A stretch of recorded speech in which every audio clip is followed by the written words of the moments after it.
Alright, welcome to the video. We're going to do a Q&A with Lucy Lifts. It's going to be pretty sweet. We've got questions I asked you on Instagram. We're going to see what you have to say. I've seen some of them. I haven't really picked any out. We're just going to scroll, have a little look, and to answer the questions, get back to the people about whatever you have to say, which is going to be pretty interesting because I'm pretty sure half of you guys are all messed up and you're probably going to ask me like, what's Lucy's toe, feet size, and do you lick them?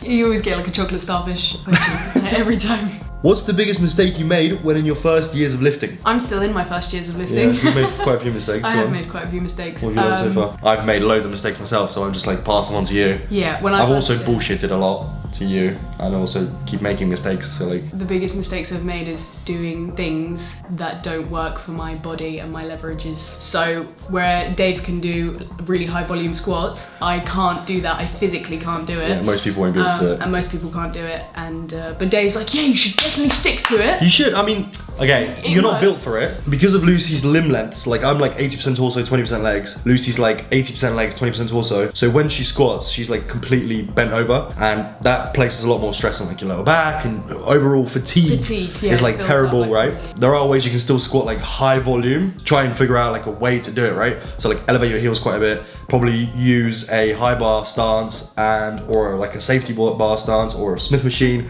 and like just focus on knee extension as much as you can, because a normal barbell is just going to put you in a position it wants to, and you're going to be like bent over, right? So if you have like really long legs, I'd recommend like really trying every fucking squat in the book, because you need to find something that works, because squats are like amazing, right? If you can do a hack squat and then really like place your feet close, get as much knee extension as possible, that's probably going to be the best thing. Yeah, at the moment I'm a hack squatting, and if I do barbell squats, it's like I just do a lot lower volume, and like I focus on like the strength side of things, because I cannot use barbell squats as a hypertrophic movement. I can't do that. I did make a lot of progress initially. I made loads of progress, but then I was still sort of a beginner, so it was like okay. But then as time has gone on, I've just realised that. You've got to give it time and figure out what works for you. There's a lot of things that work for most people. Not everybody is most people's, and you might have different things. You might have a screwed back, you might have a screwed shoulder, whatever. It doesn't matter. You just got to try something, see how you get on. If you don't like it, move on, because everything in fitness works. Every exercise works as long as you get stronger and you feel it and it feels good to you.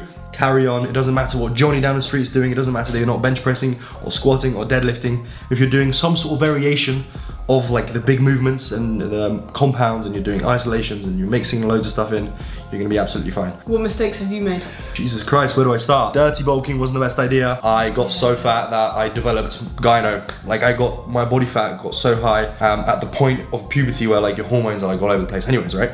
I like forced myself into like high fat state, and fat contributes to having more estrogen in your body, and then like that along with puberty, because I'm prone to gyno, made me get gyno, which dirty bulking is just silly. And then when I cut, I probably lost all the size that I gained during the bulk anyway. So just the best way to go about it is like slow and steady. You can't like cheat how the body works. You can't, there's no hacks. Unless you want to take like fucking 3,000 bottles of steroids, it's not gonna happen. You can't like quickly gain muscle. I went a bit crazy in a bulk. I was eating like 3,200 calories or something like that, and all I was eating was ham and cheese toasties and pints of milk, and I became like lactose intolerant and really sick and not well, and like I was like, oh, I've got to get all these calories in, but then my diet wasn't nutritious at all. There's a point of diminishing returns with calories. I was sort of just fat for no reason and not eating anything nutritious, so I probably wasn't even like recovering properly anyway. It makes you feel bad, you look terrible, you end up having to cut for longer, which feels terrible, and then you lose all your gains at the end anyways. It's literally no point. Just slow and steady wins the race. Just like with anything, you just slow and steady, especially with building muscle. There's no cheat codes. Probably the best monster out there, mate, by the way. If you don't have this monster, try it. If you haven't tried it, try it, because it's fucking sick. I think it's the only good 0-calorie one. Like the white one's okay, but it's a bit intense.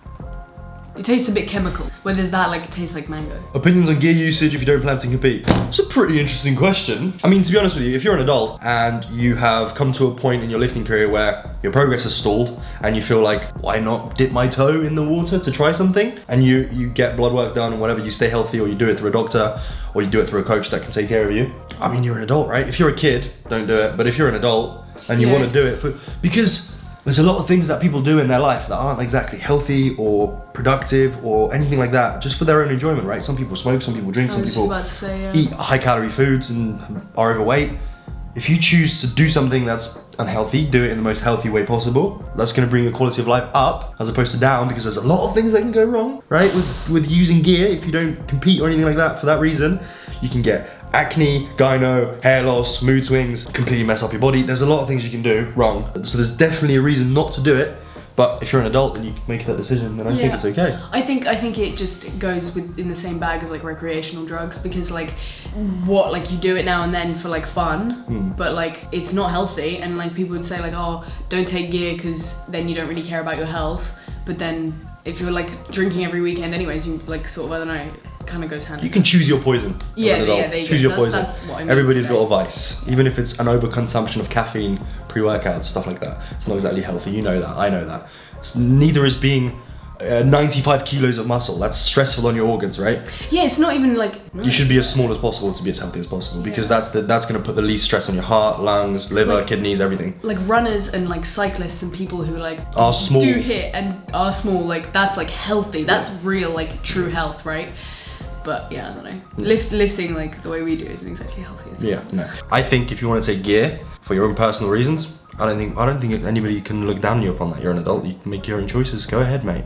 I'm so libertarian. I'm like, yeah, I think drugs should be legal. So like, that's my take on everything. Is Dave Trains optimal in the bedroom? Yeah, I reckon Dave Trains is pretty optimal in the bedroom. Guys. I sleep like a king. So like, I reckon I'm pretty optimal in the bedroom. Just me? Yeah. That was the question, right? How do you know when you're ready to cut? That's a really good question, and it's really, really easily answered. You look in the mirror and you think to yourself, do I look like I don't want to look like that? And then you're like, okay, now is the time to cut. Honestly, a lot of people are like, when should I cut? When should I cut? It doesn't matter. If you just decide I want to cut because you don't look good, or you're deciding I don't feel well, or your progress on your bulk might have stopped, and you're like, okay, this I've had enough of pushing myself like that. I want to push myself in a different way, and just cut. And then over time, you're gonna be doing so many cuts and bulks anyways. You just so much time, right? I reckon it's really important to be honest with yourself though. Don't be like 2 weeks into a bulk, think like, oh, I'm struggling and I've gained like a tiny bit of weight, and you're like, oh, I don't like the way I look, and then you cut again, because you will make no progress that way. Endless cycle of like no gains. That is like actually endless cycle of no gains. Yeah. But definitely be honest with yourself if you're gonna like be like that. If you're gonna look in the mirror and be like, I don't like the way I look, like be honest with yourself. Don't just do it because you feel like you want to or something. Cut when it is absolutely necessary, no earlier, no later. Unless it's a programming issue. Yeah. You look at your program, look at like what's going on. There's so many variables there. So many variables. You should exhaust every single one of them before you make your choice, but there's no people need. won't. There's no need to be really fat on a bulk. There's no need to like push it, because like you said, 20% body fat. You'll just cut and then you'll just lose. 20% body fat. You can see like your top 2 abs, right? A lot of the stuff has been disappearing a little bit. You look quite smooth. I reckon. Yeah, because past that point, your insulin sensitivity, so like the way you absorb food, all of your health markers, everything's going to be off. So past that point, hormones and stuff. So you get to that point, and then maybe a mini cut, and then try and bulk again a little bit, and then you can cut. That'll be it. How much do you make a month from all of my sources? Bit of a personal question. Yeah. And I don't think anybody needs to know specifics of how much anybody earns. I do well. I reckon you can say like your sources and then just give a majority of like where the majority comes from. So I've got training programs, I've got sponsorships, I've got Overdrive, and then views. YouTube. TikTok is like pennies in terms of views, but YouTube like... Those are all of my income sources. In terms of how they break down, training programs, I would say about 70%, Overdrive being like 20%, and then the rest is 10. Sponsorships and views are 10%. And that adds up to a decent income, like enough that I go through life and I don't look at any prices. Yeah, like when we go shopping, we just like pick shit up and we're like, oh, we fancy like freedom. So it feels like freedom, right? I do well, and I'm really happy and I'm really grateful that I'm able to like, be in that position, because my parents have always been pinching pennies, right? Proud of you. Would I ever go vegetarian or vegan? I absolutely don't think so. It will be extreme hassle. It'll probably be great for me, but it will be such an extreme hassle and such a lifestyle change that it will be completely impossible. I know Lucy probably wouldn't mind. Classic. Not vegan. I couldn't do vegan. Okay. But I have not even like really considered, but like I would be open to being vegetarian. I don't know though, because but I definitely think I'd still dabble in like having you can be plant-based, not say extreme vegan, but plant-based, where most of your diet is plant-based, and then you have meat when I would when meat say happens, I right? would if I was to do anything, it would definitely be pescatarian. So I could like eat fish. Fish. It's healthy as well. Pescatarian diet is like Yeah, until you die from mercury poisoning. well, you're not gonna like eat Eat tuna every day, like in only tuna. Thoughts on beef consumption versus plain chicken for gain/health? The difference in gains is going to be like 0, right? Because all that matters is calories and protein that you're getting in, and then that's fine. That's basically all that matters, and obviously fat for like your hormones, but that's not going to come from that meats. It's going to come from a varied diet. There are more nutrients in beef than there are in chicken. There's more iron, there's more B12 in beef. So those are like kind of little important things. A lot of people have like an iron deficiency. If you carry on eating chicken, you don't have iron sources in your diet, you might end up like fatigued, tired, whatever. But it's just a better choice if you can have it. It's a little bit more expensive, I think, beef, right? And if you get like a good quality organic beef, like fucking good stuff, then it is gonna run you more money. But in terms of differences in gains and health, there might be marginal differences in the way you feel, but it might be completely imperceivable.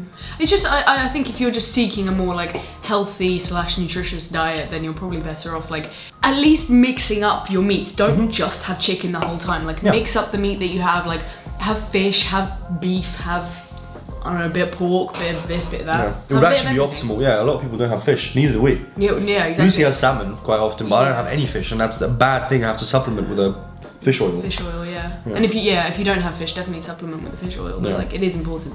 Fish is so healthy. Fish is so good. Fish is healthy. What camera do I use for my YouTube vids? I use a Canon EOS R and a 16-30mm lens from Canon as well. That's what I vlog with. I also have a 50mm lens, which is just here. That's from Sigma, and I've got an 85mm lens for pictures, which looks like this when I take pictures. Yeah, fucking huge, right? You know what I'm saying? That's what it is. That's my whole camera setup. It's a few £1,000s if you got some spare. Yeah, Lucy doesn't give a fuck about tech. Anyways, why did I start going to the gym? I started going to the gym because I was smaller than my girlfriend. I didn't like it. And when I tried training in my room, I absolutely fucking loved it. The feeling of like pushing myself, like even doing push-ups and crunches, I was like, oh, this is it. That was it. I was gassed. As soon as I started training, I was like, this feels like something I want to do. And then as soon as I could go to the gym, which was, I was like 15, just about to turn 16, whatever it was, I signed up to the gym. My mum was like really supportive. She was like, yeah, finally, because she's always said like, you're really skinny and stuff. Because all I ever did was sit on the computer and drink Coke and eat pizza. But like not even, yeah, but like a pizza, that was my entire day. Like 1,000 calories, like an oven baked pizza. Yeah. I was like completely malnutrition. Yeah, when I met Dave, I saw like videos. He would like go to the gym and then he'd be like, oh, this is why I do the gym or something, and then I would see like his Instagram. He would like scroll on Instagram, there'd be people lifting, and I literally thought that is so cool. Like I was like, it's so epic. I was like, this is so cool. And like I didn't care about the gym, I didn't do any kind of exercise. I was like the idea of it but never got into it. And then during lockdown, Dave over here rented some weights, and he would go train with his mate, and then we lived together at the time, and then he literally used to clean weights and put it on my back, and then I would squat. Yeah. He would like clean 60 kilos, like, and then for the bench as well, I would like sit on the bench. It was really good. I was a personal rack. Yeah, he was like a personal rack. 4 days a week for like an hour. Yeah. I was just cleaning and fucking pressing weights for you. It was really good. I just loved the feeling of like strength training. Because I didn't want to like go on a run, but it's really cool because doing that for a couple of years and getting into like the gym in that way, and now I'm actually interested in like cycling and like potentially like going on a run or like doing something active, and like I don't think I could continue living my life without like a high level of activity, because I love it now. It's just like fully like, I guess it all started from like a place of, I mean, because we're so young, I guess it was like insecurity, but then as soon as you start training, you realize it's not like, you don't train to be like, oh, I want to fix my insecurities. You train because I fucking love the feeling. Yeah. But then it doesn't matter what I'm doing. It doesn't matter if I'm lifting heavy, whether I'm cycling, whether I'm running. Like it's all basically the same feeling of just like something inside of you, like just like burning up, and like it makes you feel so good. Yeah. To just like push. Because if you push and then it's like constantly you're like getting better than last time, but then that's such like a rewarding feeling. Like consistently, it's like every day. It's just like so human to just love it. just really rewarding. Yeah, makes you feel so much better about life. Obviously, when I started, I also thought like, oh, maybe I'll prefer the way I look and stuff, which I do, to be fair. I mean, like that's just an added benefit. But I don't think that was the main driver behind it. I thought it was just cool that you were so into it, so passionate about it, and I wanted to feel the same way. Yeah, I would come back and just waffle. Yeah, he would come back. He'd be like, come back hit in the gym PR. and just like. Fucking love it. And I like didn't really get it, but I was actually so embarrassed at the beginning. I was so like shy and embarrassed. I was like, I don't know, like, I really want to do it, but I was embarrassed. Yeah. Alright, we're not gonna make this a video where we answer every single question for 50 minutes. I hope you enjoyed the video. If you did, please leave it a like. Drop a comment down below for the algorithm. If you want to see more of me, probably subscribe. There's a little bell button there as well if you want to receive notifications. Anything I'm associated with is down in the description. My programs, my protein discounts, Gymshark sale, everything's on there. It's crazy, right? This is a pretty sick t-shirt. Yeah. Oh, this is a pretty sick hoodie as well, by the way.